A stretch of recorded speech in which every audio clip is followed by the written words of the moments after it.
even he specifically mentioned that if what he's trying to say is he said that everyone has their preferences, right? Or everyone has their thing. That's my point exactly.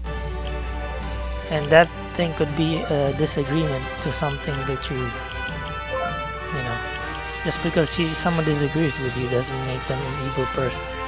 It's just that they're on the other side of the fence, or the other side of the, what do you want to call it, the lake, the bridge.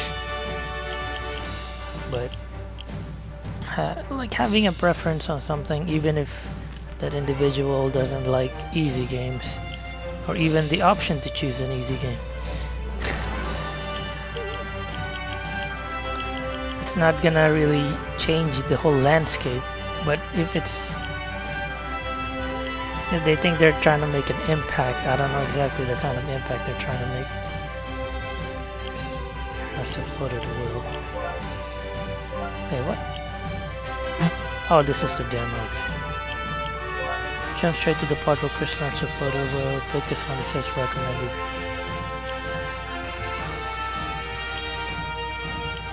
See, like here, for example, there you go. This game has multiple difficulties. So, there you go. I mean, you can still have it, even though it wasn't on the front. Once you're gonna play, you pick new game. It's kind of like in Devil May Cry, for example. I think, well, technically you only have one mode, but if you die multiple times, easy mode gets unlocked. Instead of, it's already hard, but if you die multiple times, you unlock easy mode. It's like the opposite. Instead of recommended difficulty. But my point, like, he's trying to convince me that, what do you call that? Trying to tell me that there should be an option. Yeah, go right ahead. You're developing the game. But still though, making your character invincible and not die, I don't know. I'd rather if it's gonna be that easy, I'd rather read a book or something. You know. Guess I'm still pretty late. If only the other kids back at Tuscaloosa Middle School could see me now. By the way, I have a question. Why does the king not want to see me? Nothing to be alarmed about. His Majesty is simply concerned that his subjects might think you're the hero of the lost balloons. Okay. Wait, what?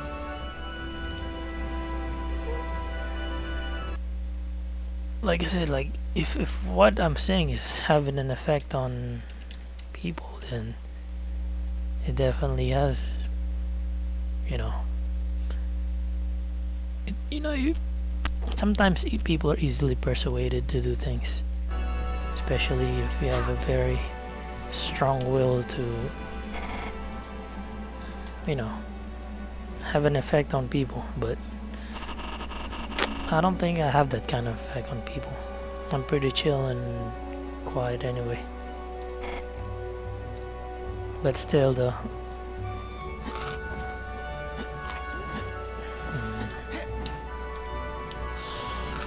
that is weird.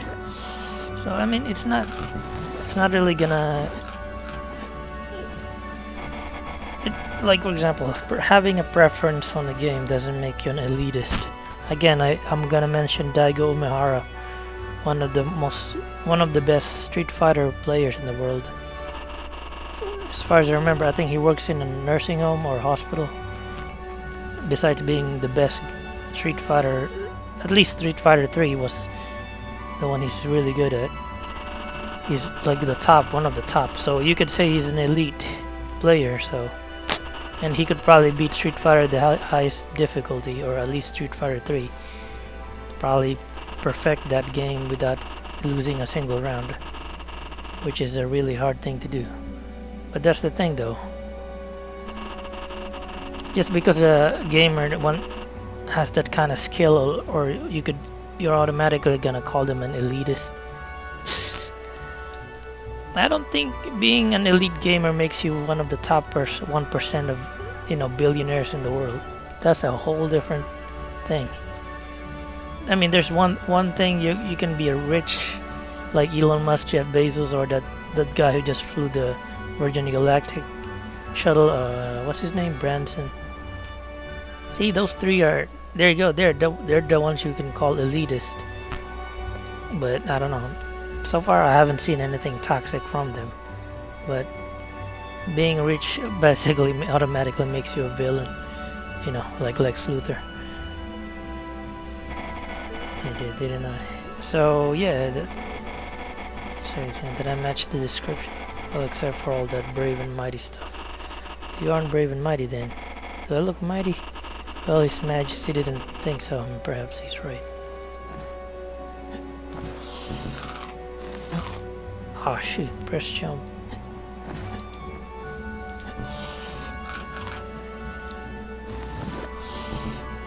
Oh.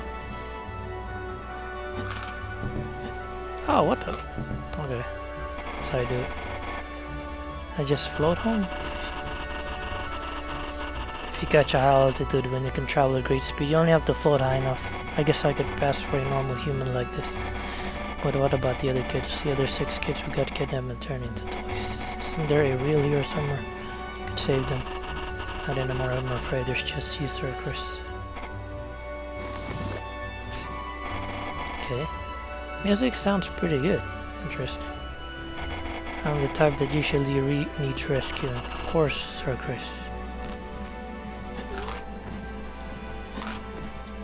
Hey, at least it's being honest. See?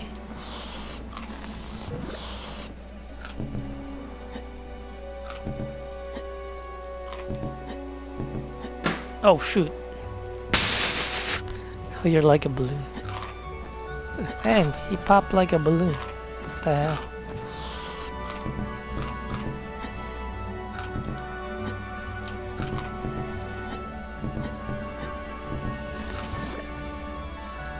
Okay, press X to punch. I'm punching a balloon.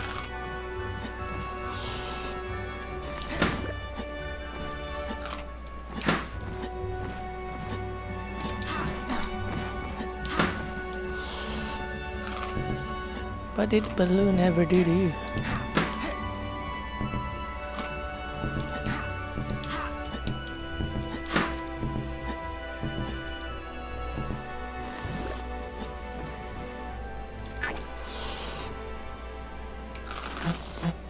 Oh shoot.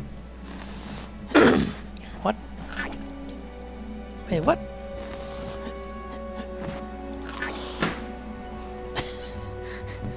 This is kind of funny. So I would say this game is challenging. But then, yeah, you could say it's hard. See, there you go. But if the game gets so easy to the point that every time I fall and I don't really have any effect on me, then what's the point, right? I might as well watch a movie. For example, if I'm gonna be like in God mode or invincible, I even made a point that if you're like that, you might as well be like One Punch Man. You'll never lose. You know, you're invincible. You're perfect. Passes. I don't know. Maybe it boosts people's ego, I guess. I still don't understand though the point of it's kind of complex too. If you want to point out that if a game is difficult or easy, that's the point I'm trying to make. It's very big because it can be difficult in the sense that it's not just the gameplay part that's difficult. It's difficult to understand, you know. Like for example, you're trying to figure a puzzle out, then there's a different kind of difficulty altogether. So you can't just say you put an easy, normal. You're gonna have to tweak the whole game to accommodate this. Well, if you're, or in his case, he was making a platformer game, so a side-scrolling platformer. But if you're talking about an RPG or One of those puzzle games where you gotta move certain to unlock a door or whatever. That's a different thing. Gotta find the key. You gotta move certain. Kind of like that one. That one was kind of tricky. The one that was similar to Breath of the Wild. I forgot what that name was. But it was an interesting game. It gets kind of frustrating because it was such a big world and you had to find stuff. That was the hard part because you had to look all over the place. But then you had to go pretty far from your location, so and navigating the area was tricky. Someone else have this. No one blame me for going on, of course, and I can't do anything to help anyway. It's not like I have any superpowers. Right. It's not like I have super strength. It's not like I can turn invisible. It's not like I can fly. That's weird. I've never felt like that before. The feeling that maybe you're not as powerless as you used to be. So you might be able to do some good with your abilities. You want to come to my house to work out your plan of attack. So where is he supposed to be? What is this place? It's like a dream world or something. Or is he like in another dimension? I've gathered some intelligence from the castle to study the map. Oh, okay, you're on Earth. First you should go to Mexico. The Budo Grandmaster waits there to teach the hero fire magic. Learn fire magic? Awesome. Next you must rescue the kidnapped children from the hideouts of the Social Society of Fiends. So you're gonna do some global traveling. So one other master could teach you powerful ice magic, but he hasn't been heard from in some time. Consider that mission option. I can wait to learn some magic abilities. Sir Chris, if I were you, I wouldn't rely too heavily on magic. You must learn to fight. But Dave, I'm not much of a fighter. I can't reach very far or hit. I'll try and you to hit harder, but first we must test you. Fight me, Sir Chris. Fight you. And guard. What? Oh, crap. Oh man. Oh. Okay, I'm not supposed to fall.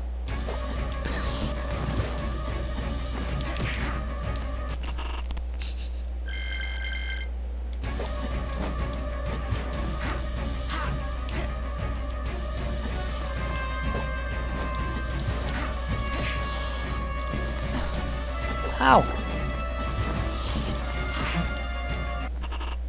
Okay, I think I'm starting to figure out the pattern. Oh, I see. Ah. Okay, every time I do that. Shoot. Excellent, you see now you can do it. Now as your reward, I shall train you on a technique called airbag fist. Channel your ability into your fist to strike with the might of an airbag to the face. Okay.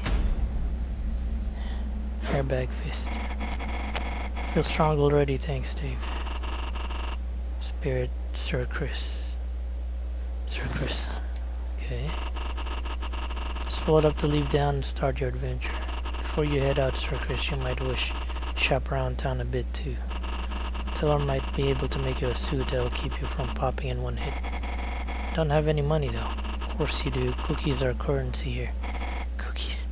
Really, your adventure begins here. Remember, Sir Chris, you should first go buy better armor and then head to Mexico. Godspeed.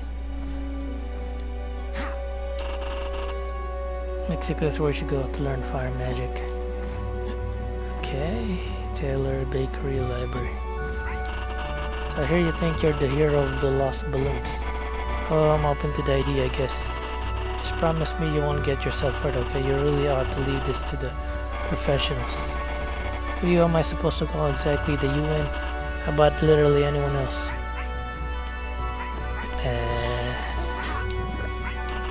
The Sirius Club is a members only establishment.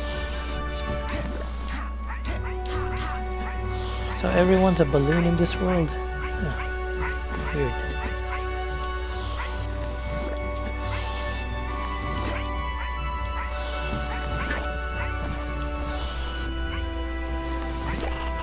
Oh dear, oh dear, oh dear. What seems to be trouble? A great windstorm blew my precious puppies all over Main Street. I only have one left, and if I leave, you'll escape too. Well, can I be of service? I don't know, do you think you might possibly find someone else who can round up them up for me? Maybe I could round them up for you. I didn't mean to, I mean, I'm sure you could, but I wouldn't want to trouble you. I'm going to round up those puppies, dadgummit. Be careful with them, please. Treasure my precious puppies.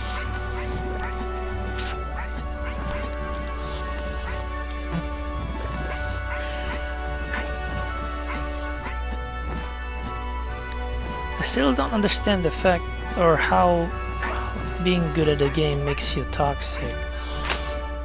Like, for example, unless you're making a lot of money, then there you go, that makes you an elitist. If you're making hundreds of thousands of dollars, let's say you make like $100,000 a month and you make millions per year, you know, I could name right now a lot of toxic YouTubers, but I don't really want to, you know, be dramatic about it, that are way worse than showing interest when folks tend to do it. They might share more useful info. When or would you think I need that kind of tip? Just call it a well-informed lunch. Well, you know, like, here's the thing though, it's a broad term to say some, like a group of see, you say they're a gatekeeping, elitist, toxic people. That's not really specific enough to, unless you've been in an argument or a fight or a, you know, a disagreement with someone, or a physical, if not a physical, then an online argument, then move on, let it go, block them. It's really that simple. You just gotta block the individual. For example, Hideki Kamiya, he loves blocking everybody. Even I got blocked by him. So, do I want to call him toxic for doing such a thing? No. I think he's just trying to get rid of trolls, you know. He doesn't want anyone messing his whatever, you know. That's up to him, because that's his Twitter profile. If he wants to block people, then for how did that happen? So as far as elitists go, they're good. It's like saying that if someone in the Olympics is faster than someone, would that make them an elite runner? Or, you know, they're in the top, let's say there's 20 runners, and the top 4 makes them toxic, elitist. That just means that they're very good because they put a lot of time and, you know, and training to get that good. Who knows how many years they've been practicing. So I could say the same thing about Daigo Mihara. He put a lot of time to get good at Street Fighter 3. But does that make him toxic? No. Does that make him an elitist? No. Does that make him a gatekeeping, you know, like trying to prevent people from enjoying a game? No. Go ahead and enjoy your games. Like, you can start your own community or whatever you want to call it, a club for easy gamers or whatever you want to call it. There you go. You know, that can be your safe haven or safe environment where, you know, you won't be attacked by the elitist scum, toxic, whatever you want to call them. It's really that simple. You know, if those so-called people are, but here's the thing, it's not gonna stop those people though from critiquing your game or making, you know, if it's if they're attacking you personally and you're calling you names or doing threats, then that's a different story. But if they're criticizing your game and not attacking you as the person, then that's another thing. Your game will be judged because you're trying to sell it to someone, and if they paid money to buy that game or that product you have, then they have every right to criticize it. For example, I follow Double Toasted, and they criticize a lot of movies. Even Quentin Tarantino's getting pissed about how people were criticizing his portrayal of Bruce Lee. So, hey, that's just how it is. You put your movie out there, you think people are gonna be silent about it. Get transformed. Pretty sure. You can whine and, you know, be pissed all you want, but it's not gonna stop people from being, you know, critiquing it.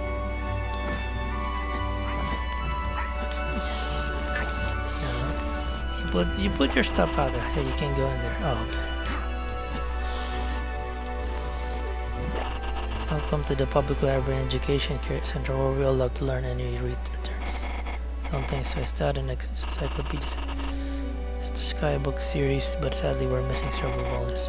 But here, if we make it really simple, okay, let's say you have the option. It's not like you're making something revolutionary. Okay, you add invincibility. There you go. But yeah, it's up to he's trying to make a point to me that if invincibility is there, or the option, it's gonna be accessible to young and old people.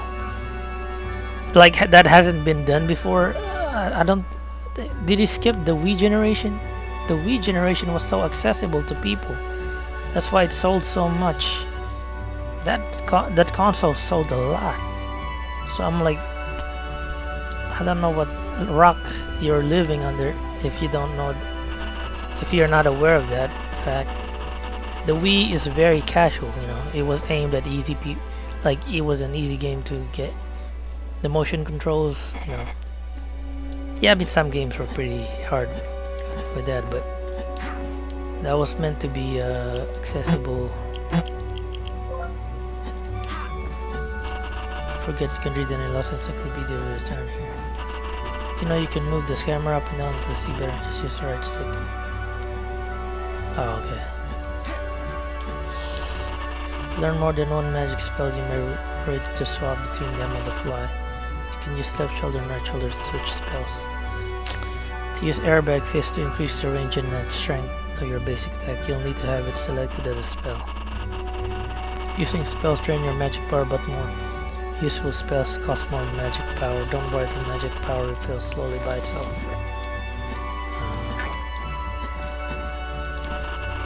It will live in a number of helium points. See the balloon meter on top of the screen. It costs 1 point to inflate.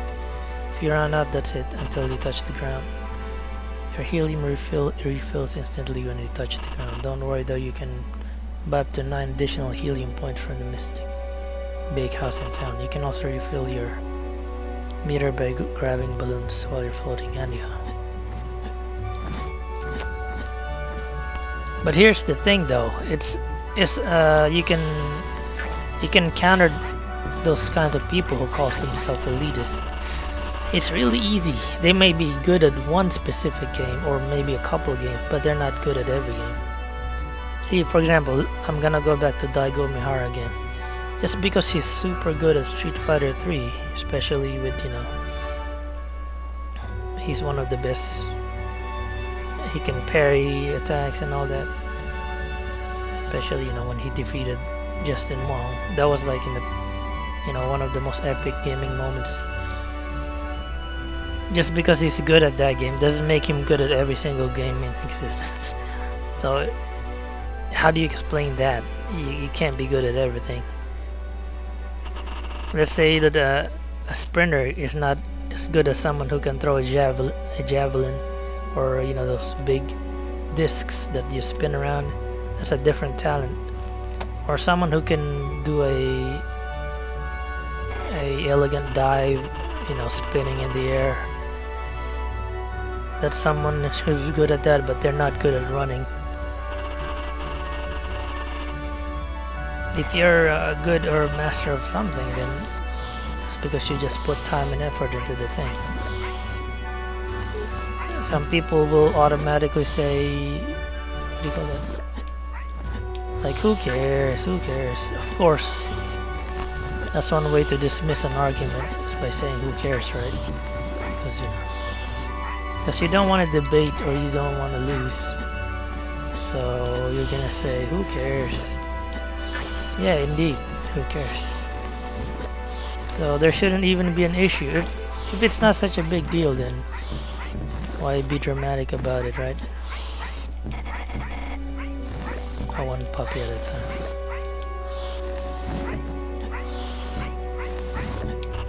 Let's leave the puppy in the pen, please. There we go. So these are like sentient balloons. Gotcha.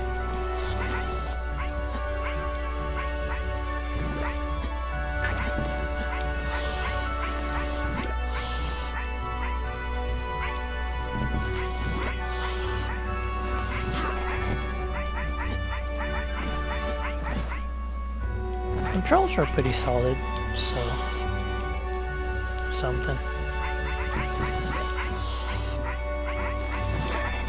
There we are. Oh, precious puppies. They're all back. Yep, they sure are. Sorry, did you want something? Oh no, I mean I wasn't expecting you to give me. Oh, actually I do have something for you. Yes, while you're out, would you like kindly return this library book? Sure thing.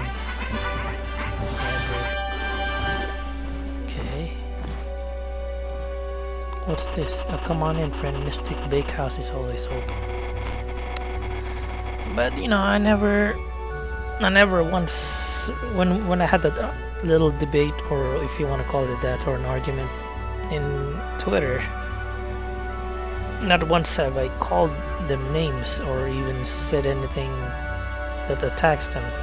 I was focused on the argument about the choice to choose easy or hard. See, I always focus on the argument. That means I have the right, I have that right to my opinion. And if they don't want to listen, then block me. That's the only thing you can really do. If you don't want to hear anymore. And I even specify that that's why, you know, feedback is important. Sometimes I try to take a stance that I'm not agreeing with the whole ideal or the whole argument of something. Strawberry shortcake. Key lime increase maximum, you need to know. Blue cola float versus your maximum helium level. Sure.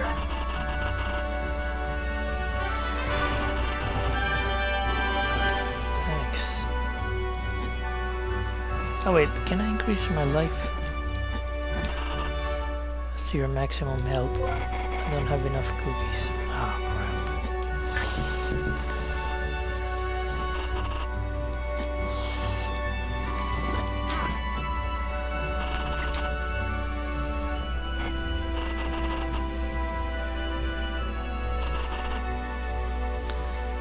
But I think the most toxic, like, community, if I were to specify a community that is super toxic, though, it's the fighting game community. I think the Smash Bros, the FGC, you know, the fighting game community for the Smash Bros, they're pretty toxic, kinda. They can be. And yeah, they do have an elitist point of view. Even they're trying to, I remember that whole argument they were having when it came to I forgot what they're talking about. Shotos, that was it. There was an argument about Shotos, having too much Shotos, and they say, and they don't even know or specifically understand what a Shoto is. They basically say that anything that looks like Ryu. But here, I mean, here's the thing: the movesets are different, right?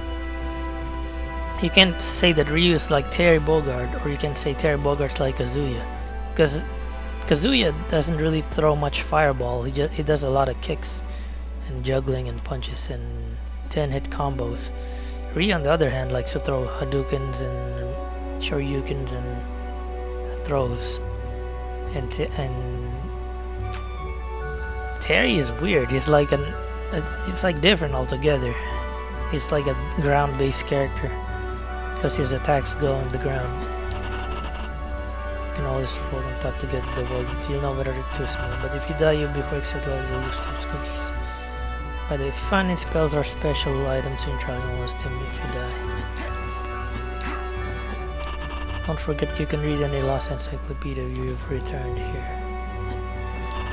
You know you can move the camera up and down.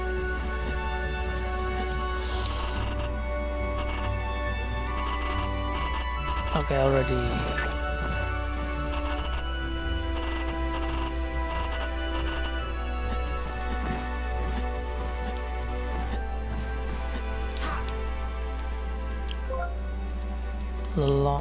Londe Joseph, 1946-1956. Born in Bordeaux, France, young Joseph was born with an inability to relate very well to other people emotionally, and so spent a lot of time alone. He would sometimes throw fits in frustration. His parents had little idea how to help him out. He had very strong passions. One of the things he loved to do more than anything else was make balloon sculptures. He filled his room with elaborate, colorful designs, Ferris wheels and farm animals and castles and anything he could imagine. One day, however, while wandering aimlessly through the forest behind his home, he uncovered a glowing purple shard. He immediately picked it up and fashioned a necklace out of it, insisting on wearing it at all times. What Joseph didn't understand, however, was that this shard contained immense and unpredictable magic power. Through this mysterious magic, his fantastic balloon sculptures started to take on a life of their own. Balloon swords would cut amusement park rides, would move on their own. Puppies would bark if he painted a face on the balloon. It would talk to him and become his friend. They only seemed to come alive when he was alone with them, however. No adult ever saw he continued to build elaborate cities for his new living population of friends until one day he grew very sick. It happened that he had also been born with a heart condition and he passed away at only 11 years old. Oh damn, what the hell? The moment the shard he wore around his neck shattered and the magic within it created the kingdom of the lost balloons, perhaps granting his final wish. Any lost balloon missed by a child, this balloon took on life and a personality and arrived at the kingdom in the sky, which soon developed a society and its own system of magic, which it used to secretly help lonely children around the world. The lost balloons still speak of the prime twister, their name for Joseph, whose wishes still somehow power the magic of the kingdom to this. Oh, that's interesting. Didn't know this game has some lore in it.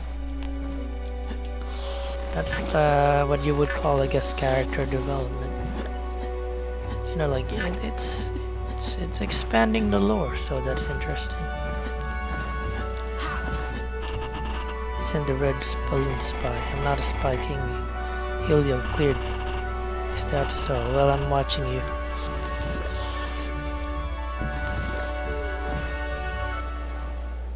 Oh shoot.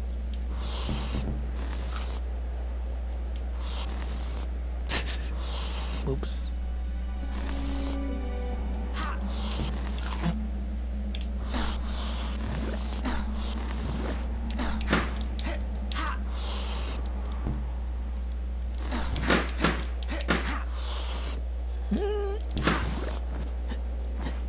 What is this?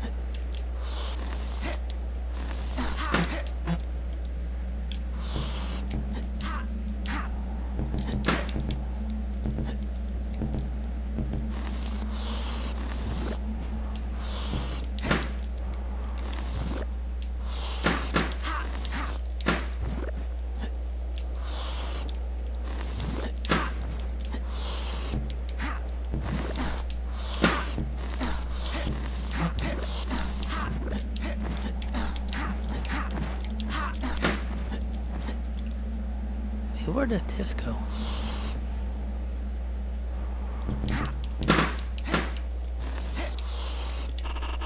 Save me, thank you, thank you. Well, hey, I'm the hero or something. Come find me at the Sears Club sometime. I got a special recipe that'll make you feel like old times. Okay then. How the...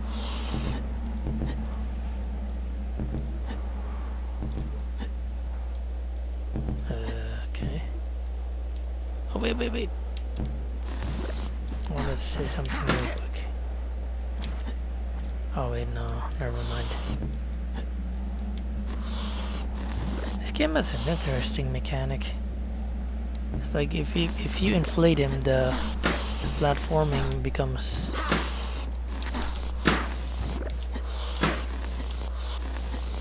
It's like it reverses the platforming sections.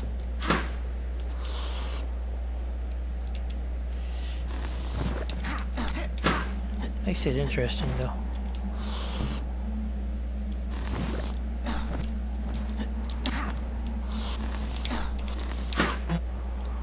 Oops.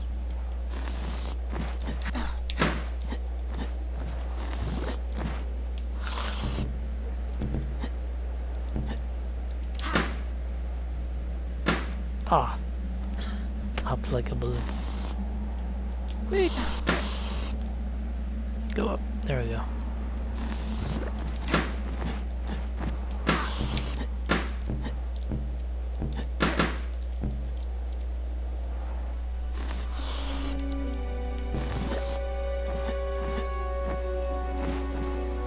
But yeah, at the end of the day, it's the developer can do whatever they want. Yeah. After all, you know, like you're selling something, you want to promote it, and the more people, you know, the better. And if, yeah, that's probably the thing, because I was kind of disagreeing with him, so maybe he thinks I'm doing something that, but he needs to understand the fact that that's just how things are sometimes. It's not gonna affect. Also, I didn't even criticize this game. I just don't like the idea of, because I mean, you can't, if you try to put something into this one category called easy, because if it's easy, you know, you keep falling down like a hole or a bottomless pit in a game or whatever. But you know, you might as well have a game where you can just use the mouse. There you go. Might as well, rather than a controller or any even yeah, there you go, put motion controls or something. You're trying to make an accessible platformer that's easy, then you can, there's different genres for that. There's like, for example, games like pinball or Tetris, those are pretty easy. Puzzle games where you basically don't die, but you just have to figure out in order to advance. There's some games like that where you literally don't die, you just have to progress so that the story can move forward. Or you can just watch a movie or read a book. Same experiences. But I guess what he's trying to probably point to me is that, or not point out, is that platforming games can be easy too. So I don't even know how I have those. See, that's the thing. You would put all those advanced mechanics of platforming just to make it. Why even bother putting all that work? So that, you know, you try to make an elaborate platforming section for a game. But what if those people, like I said, he was trying to appeal to kids and old people. But I don't think platforming games appeal to that. For example, Shirley, she was into that one old lady who likes the game. She's really popular on YouTube right now. Like, she's really popular because of Skyrim. So it's not that the game was hard for her. It's just that she wants to, you know, play in her own way. See, it's not that there was a difficulty mode that she had to use. She was using her own. She was using her own imagination to expand the story of the game within her own time, and you know. So if you were, for example, if you were to put a difficulty mode, she probably wouldn't even bother with it, or like an easy mode or a hard, because she's just playing the game for the heck of playing it. It doesn't matter how long she plays it; she'll just play it and have a good time. She's not talking about how easy or how hard it is, because she probably loves exploring the world. So, as far as difficulties, it's not once have I heard her complain about invincibility or. See, there you go. So, like, why even bother? Like, I'm giving examples. Daigo Imihara, he's one of the best players, but he's not toxic, or he's not an elitist. And that, is that her name though? Let's see, sure, it's Shirley, right?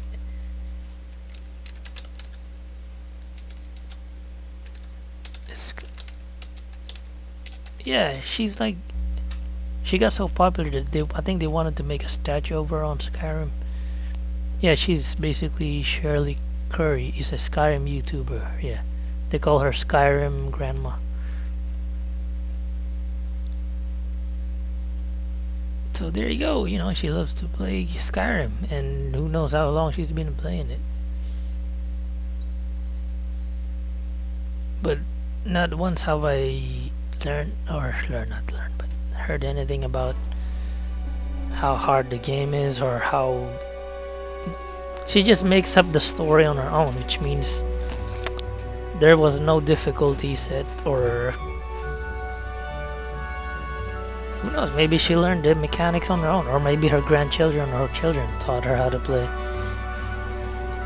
And he was also arguing with me about the Konami codes and the codes. And he thought that I was looking it up on the internet back when I was a kid. No.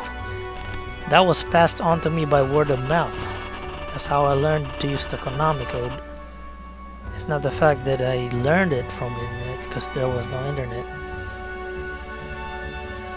When we played back then, every time, for example, we didn't think about the difficulty of the game, even if we keep dying over and over. We would just pass the controller to the next kid, and then the next kid would play, you know. There you go. That's how we used to do it when I was like a little kid. And there were also these neighbors who would, you could go to their house, the neighbor's house. I don't know who they are, but they basically have a console there, and they would charge people by the hour. Maybe you could pay them a certain amount, like 10, 15 bucks. I mean, not in dollars, but you know, the currency there. And then, you know, you can play for a whole hour, and then, you know, that's it. It's kind of like those centers, they're not a gaming center, but computer shops, I think that's what they're called. Basically, for people who don't have access to the internet, they can go to those shops and insert a coin or pay the people there to use the internet for a certain fixed amount of time. It's not like here, you know, where you go to the library and access the internet. Over there you gotta pay, and then you could probably use the internet, use their computer. They got like a bunch of computers. That's why it's called a computer shop. Maybe have 10 or 20 of them. That's basically how they make money there. And so there's a lot of kids coming in there and paying. So they pay per hour, right? So they would pay 10, 20, depending on how long. And it's super popular, this game called Dota, Defense of the Ancients. That's very popular over there. And that's how, you know, kids learn to. It's not that they have their own internet at their house. They were able to access it anyway from other people. You know, either by going to someone's house and paying them to access the internet, or like the one I mentioned. But there's also this other, like if the one we did, we just basically let my friends come over and play, because my aunt's husband, I think I guess you can say he's my uncle. He has these consoles, I think, that he gets from his cousins, I think. I don't know if they go abroad, but they always would bring something new, you know, and then I would have the chance to play it, you know, every once in a while. But then he would take them back and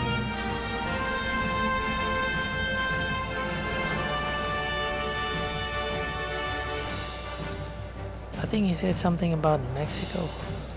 Oh, okay.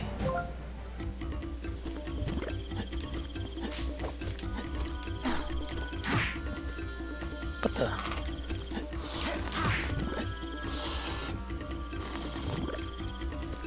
So there you go. That's one way to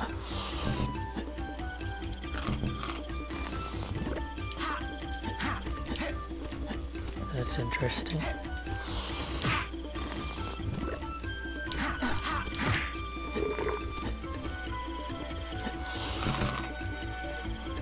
So yeah, we didn't cry about how we lose the game all the time, because we lose a lot, because the games were hard.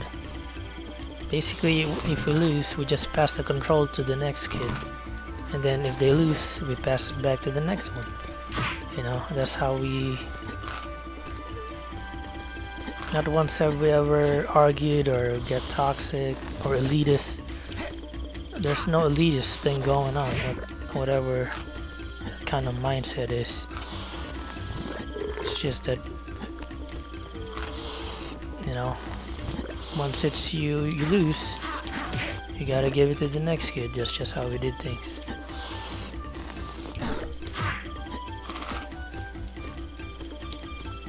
Oh, hey, how do you go down there?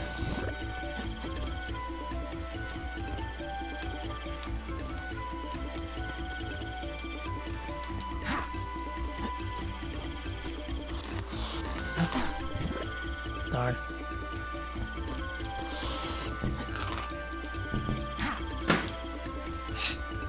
Pop like a balloon.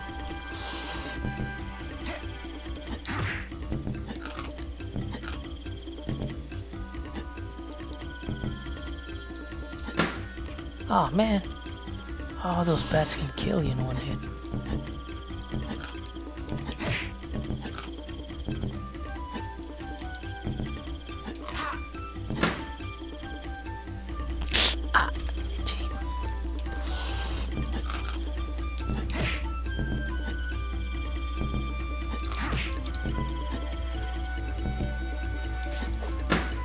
What the?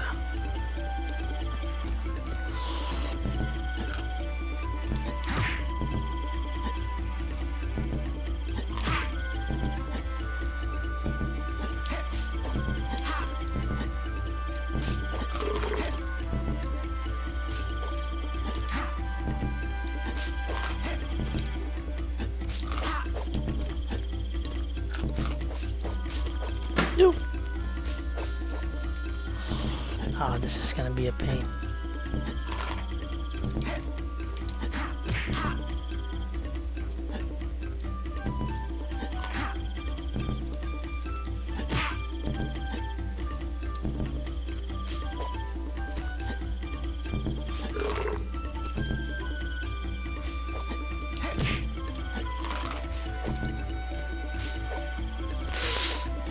Oof, that was close. Okay. Oof.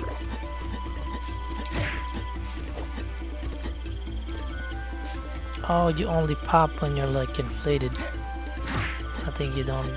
Yeah, okay, that makes sense.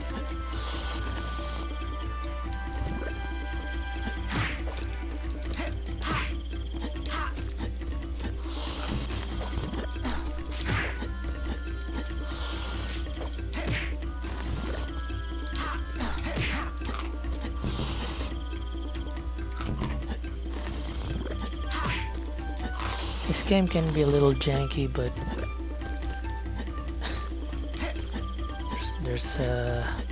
it has its own specialness. I mean, let's see. So far, I think what this game is a little... It's tolerable, but the reason I still, you know, like managed to keep playing it, I'm curious, you know, what else. I mean, there is some lore into it.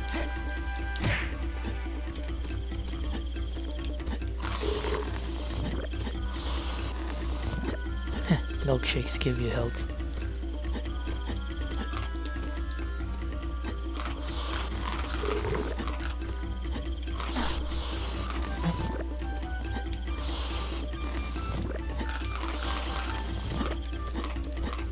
starting to learn the mechanics a little bit.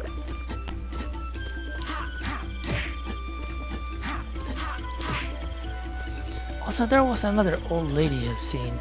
I think she loves collecting games. She would always have these, like she has a lot. I mean, I think it was PS Vita games that she was talking about. But she looks old, so I guess she must really like games. She's kind of similar to, you know, those guys who you know, show their collection of games. But like, for example, Metal Jesus Rocks or Radical Reggie. The hell?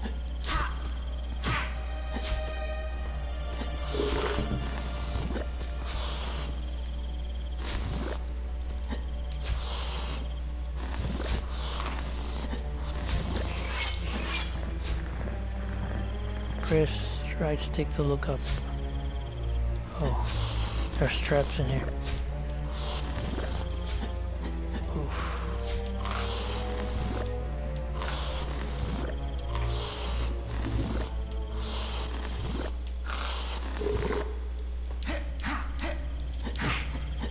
Wait, there was something there.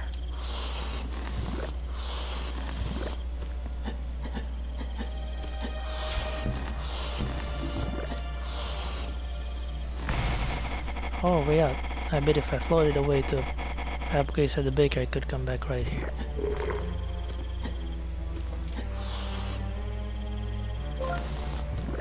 Oh, really? Oh.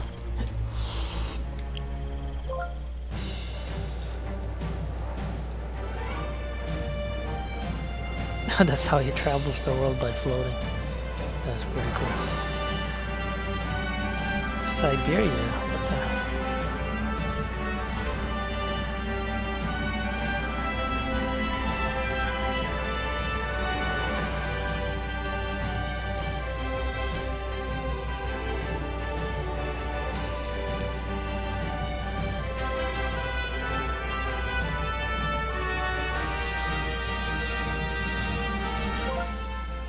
Kingdom of Lost Balloons. So that's like the overworld map, just the whole world. Hey, what am I doing?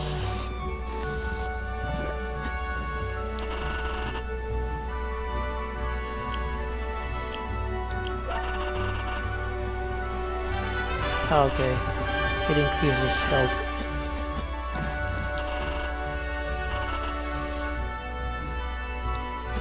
Oh, I don't have magic yet.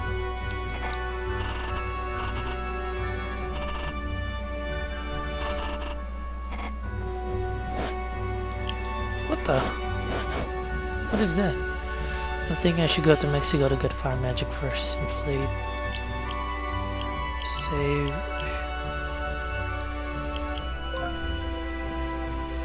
So you have different stats. Okay, that's cool. Okay, I don't have much abilities yet, so I guess I need to get that fire magic, like you said.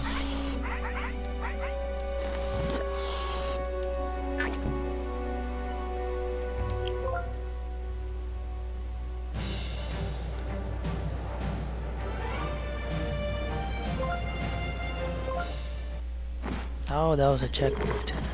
That makes sense.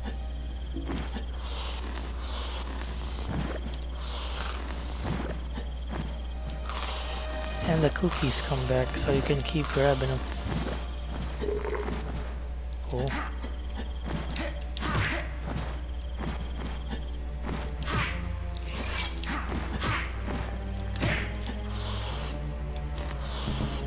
That's some Indiana Jones shit right there.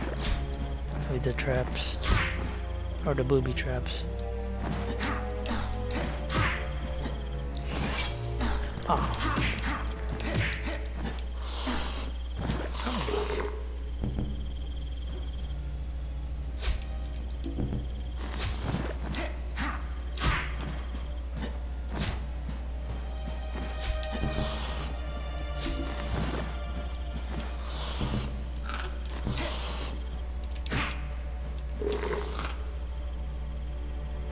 No!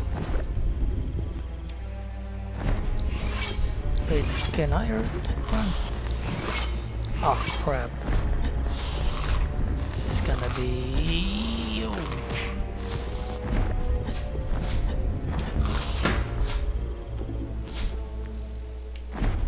Oh man. Yo. Okay. Just gotta focus. Okay. Got it.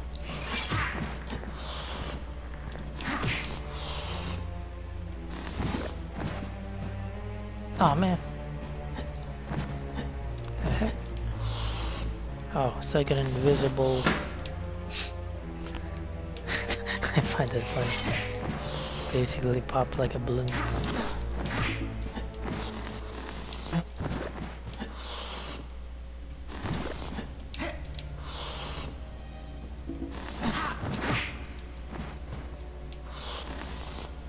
What the?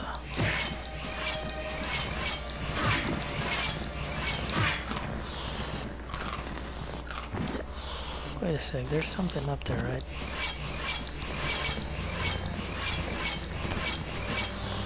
It's weird you don't have a sprint button here though.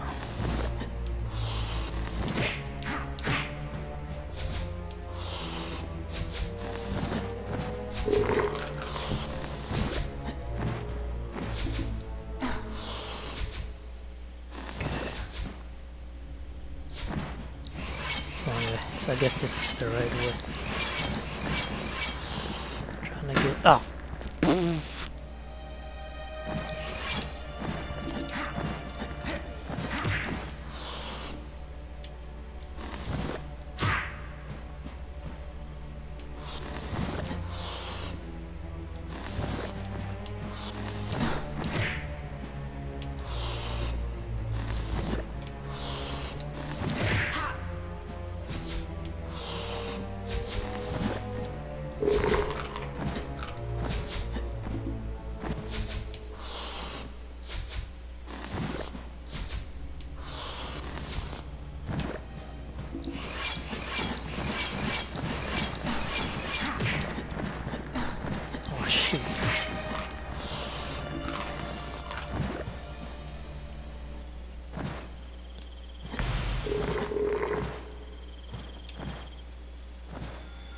Paid world map. Oh wait, that's probably the magic.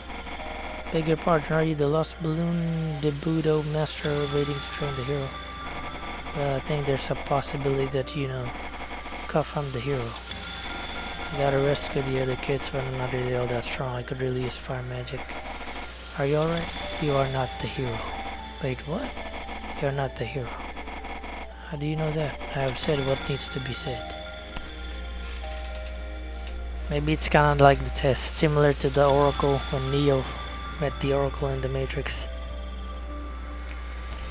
She literally told Neo, you're not the one.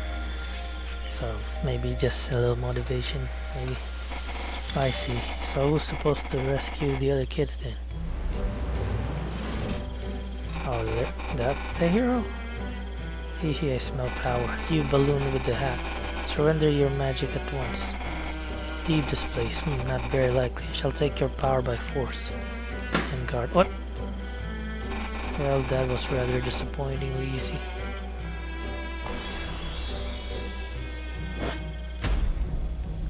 Fireball. What? Some fat boy stole my fire magic. Oh, that's cool. The portrait is moving. It's not fair. It was mine. It was coming. You don't remember me? Well, hippopotamus, I didn't want that magic and it's far too elementary for my fiendish genius. Is he like a vampire? I don't know what the heck this guy is. You may keep it, but allow me to leave you with a parting gift. What the f... Ah, boss time. Ta-ta.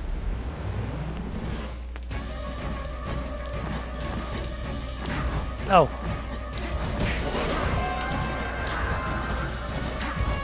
Oh! I will avenge the balloon guy.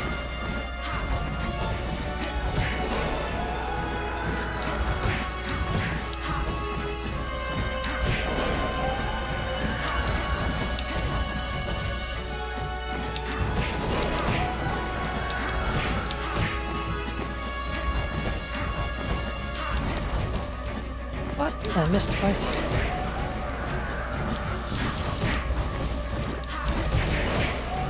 Whoa, whoa, whoa, shield that.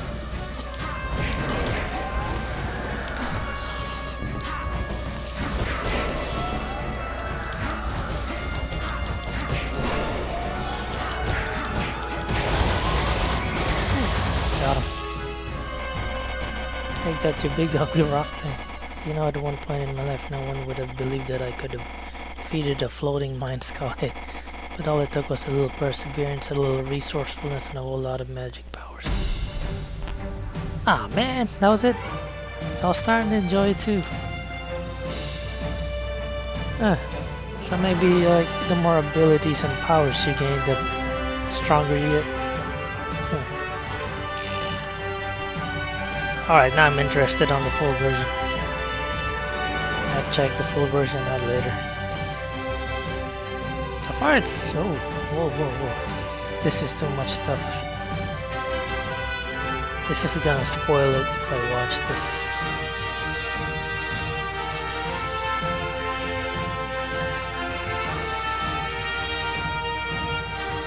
Wow, how big is this game? There's a lot of stuff. I like the imagination they'll put into this.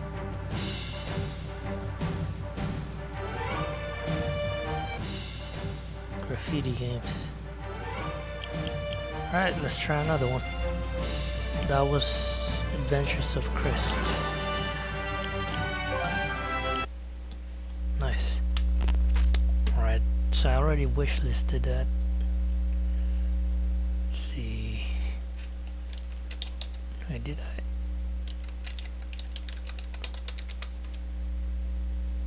Yeah, it's already out, the full version. Might try that out.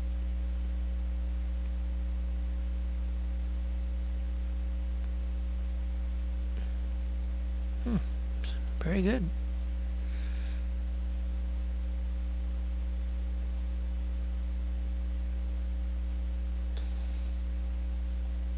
Very, you know, pretty immersive. Maybe because I was so, you know, like interested in what's gonna... Oh, what the...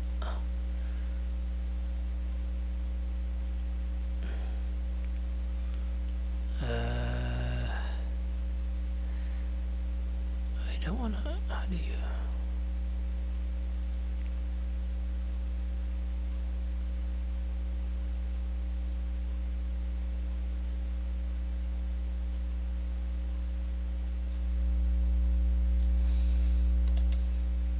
Go ahead and uninstall this because it's only the demo anyway.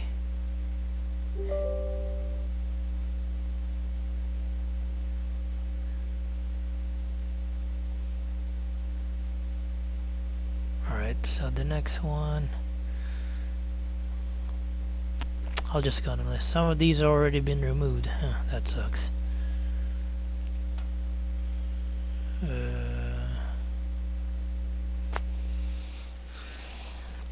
Again, I mean, you know, what that argument I've had on there, it's not really, you know, I don't take it seriously.